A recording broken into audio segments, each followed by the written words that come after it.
Nedeljski požar je 6-člansko družino Rojko Deričnik iz Cerkvenjaka sredi Slovenskih goric v nekaj urah pustil brez doma. Požar v stari hiški, večinoma montažno grajeni, je po prvih domnevah povzročila dotrajana električna napeljava. Nesreča je za družino toliko hujši udarec, saj doma niso zavarovali. Zato namreč družina 5 otrok z očetom, ki se od smrti matere pred 11 leti komaj preživlja, ni imela dovolj denarja.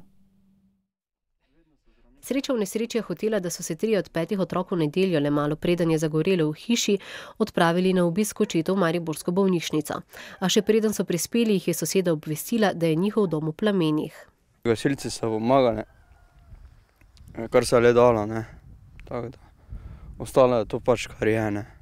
Kar je razvidno, da ni nič. Trenutno bivajo pri sorodnikih in prijateljih. Na občini Cerkvenjak, kjer jim že urejajo začasno bivališče, obljubljajo, da jih ne bodo pustili samih v tako hudi stiski, ki je ob dejstvu, da družina za zavarovanje hiše ni imela denarja, še večja.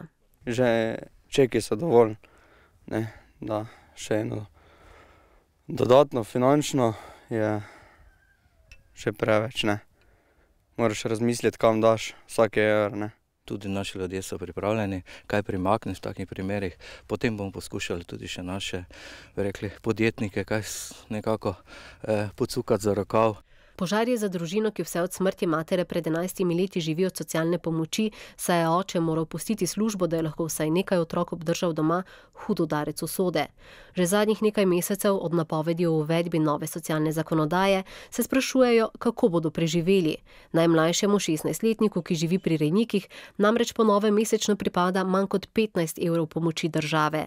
2 leti starejšemu bratu, ki biva v internatu, pa pripada samo še štipendija, ne pa tudi otroški dodatek. Samo štipendija, mimogrede odločb o le-teh še ni, pa ne zadošča niti za pokritje položnice za bivanje v internatu, kaj šele za kakšno malico, prevoz ali celo za nakup oblačil ali čevljev.